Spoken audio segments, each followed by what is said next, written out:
So, folks, we have to talk about the latest constitutional crisis that is, of course, engulfing our fragile republic, which is that we have a president of the United States that is trying to order U.S. troops to move into and occupy U.S. cities, not with any pretense either. Like, there's not an inciting event or anything like that. He's just lying. Like, just the other day, he said, like, Portland is on fire. Portland, Oregon. This is, like, one of the main centers for this action that is taking place.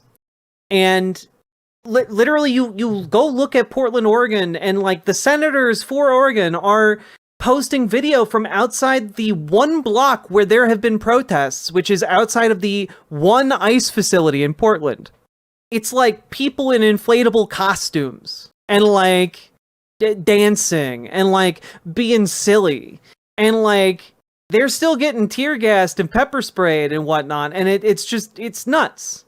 But what's nuts about it is the disproportionate violence being visited upon protesters. In no way is there a lack of personnel to handle this, and in no way is it required that the National Guard needs to be mobilized and called up because it's that level of emergency. That's just not the case.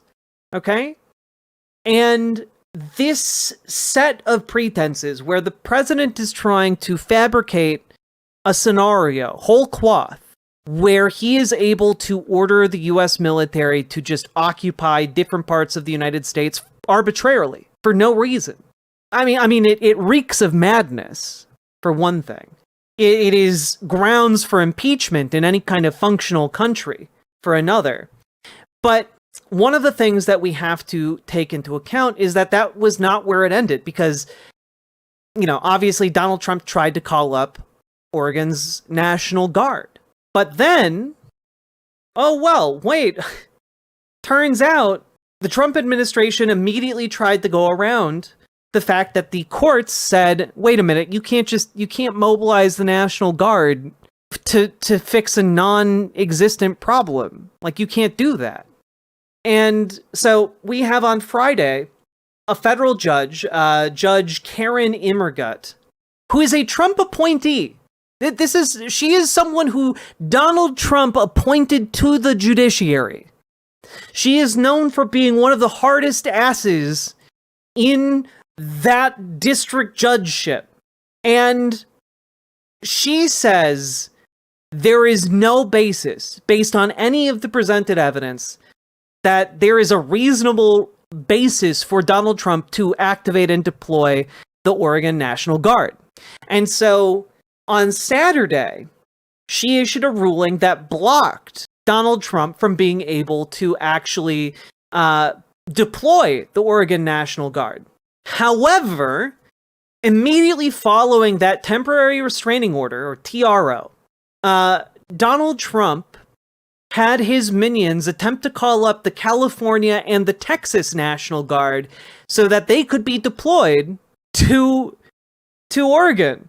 We're talking like, and immediately on Sunday evening, Judge Immergut convened an emergency hearing because it turns out, hey, she's pissed as hell. Because very clearly, the TRO is meant to prevent you from sending troops from the federal government into Oregon in order to stop this. And because, like, this is just, you're trying to sidestep the central part of it, which is that there is no basis based on the conditions on the ground for the military to be mobilized and sent to Oregon. There's just nothing there to even attempt to justify it. And so the result of this second emergency hearing last night was that essentially it was about an hour, half an hour to an hour long, and the judge just absolutely eviscerated the DOJ and the attorney that they sent to represent them there over like how hollow their plans are, how hollow their attempt to follow the law is, or complete lack thereof. And so from the bench, without any deliberation, during this hearing, she issued a second temporary restraining order to block the deployment of any federalized troops in Oregon.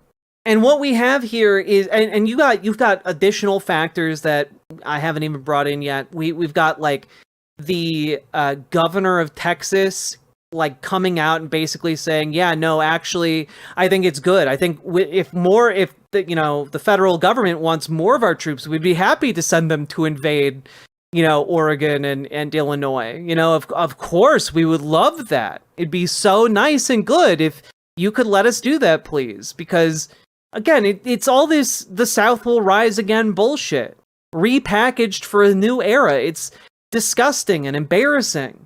Like we're in like a time of crisis, and meanwhile, like Texas Republicans are just going, what if we made the crisis worse, though?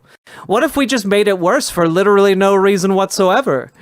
And like, here's an example, right? Here's Greg Abbott coming out and issuing his statement, right? I fully authorize the president to call up 400 members of the Texas National Guard to ensure safety for federal officials. You can either fully enforce protection for federal employees or get out of the way and let Texas Guard do it. No guard can match the training, skill, and expertise of the Texas National Guard. They defend our country with pride. America must also know that Texas still has thousands of National Guard assisting with border security. And it's just like, he did this in a direct response to Governor J.B. Pritzker, who is also being like, they're trying to send troops here too. And like, we're like, this is the kind of thing, right? And I think it's maybe hard to even wrap our heads around here. I mean, essentially, what's happening here is setting the groundwork for an honest-to-God decoupling of our states. Like, when you have soldiers from one state being sent specifically to invade and occupy another state, that opens up some pretty severe issues. Because, again, in our republic, it's the United States of America. Each state is supposed to have a certain amount of sovereignty. And like one state essentially sending troops into another state, that opens up some colossal issues. Anthony Aguilar, I'm a 25-year Army veteran, officer, Green Beret. I'm protesting on the steps of the Capitol tomorrow. This is tyranny. This violates our Constitution. We the people must stand up, rise up. It's true. It's necessary, and I commend you for your bravery standing up tomorrow. Let us know how it goes, please. But like, what's happening here, it is the groundwork for like some serious damage to like how our country relates to itself, how the component parts of the country relate to one another. To Shoot Bang's point in Riverboat chat, Pritzker and Newsom are threatening to pull out of the Governors Association. What we're looking at here is alienation of, states that are governed by people loyal to the president alone, and states that are loyal to the Constitution of this republic. So we're in like a position here where there's a very real chance that some serious damage could be done, if not an outright unraveling of what's happening of our republic. So I'm worried. I'm a bit hopeful insofar as like during a government shutdown, payment for these soldiers, in the National Guard, I believe is deferred until after the shutdown ends. I'm hopeful insofar as, people are going, politicians and political figures are going to be more interested in using this moment for political leverage within our system rather than attempting to, shatter the union. But, conservatives are doing their damnedest to try and shatter this union. It is, not something that J.B. Pritzker wants. It's not something that Gavin Newsom wants. They both have ambitions beyond their state, but like they also can't really fulfill those ambitions if they are feckless and allow their states to be occupied by another state, by people who want to facilitate the abduction of residents. These are, it is truly a crisis. When we talk about a constitutional crisis, that's what we mean. And so what is going to happen here is that this case is going to go up for emergency relief to SCOTUS. And the DOJ lawyers even said as much in the actual hearing, like, well, if you issue a TRO, we're just going to go to the SCOTUS and try and have it overturned. Almost just as snottily as you can possibly imagine. I don't know if SCOTUS, let me put it this way, if SCOTUS rules that Donald Trump can in fact deploy military assets from other states within a state that has requested no such deployment, we get into some deeply unstable waters politically. Do you think it's a coincidence that it's Pritzker and Newsom states? No, I don't think it's a coincidence. I think they're being targeted because they're political opponents of the regime. And so I think we need to understand that the time we're going into is a particularly dangerous one. My hope is that this moment of instability is going to be kind of during the peak of what is going to happen during this Trump administration. And I am hopeful that if Democrats hold the line and Republicans have to buckle and make concessions, that will significantly reduce the amount of power that the Trump administration can abuse. That is my hope. Because my hope is that we are cresting and everything from here on out will get a little bit easier because the Trump administration will have effectively failed in a way that it recognizes as failure its attempt to solidify its authoritarian grasp. Okay? That is my hope for the current moment. But I want to recognize and articulate that, there is some scary shit happening. There's some scary shit. The president's brain is gone. Like his entire thought process is broken beyond repair.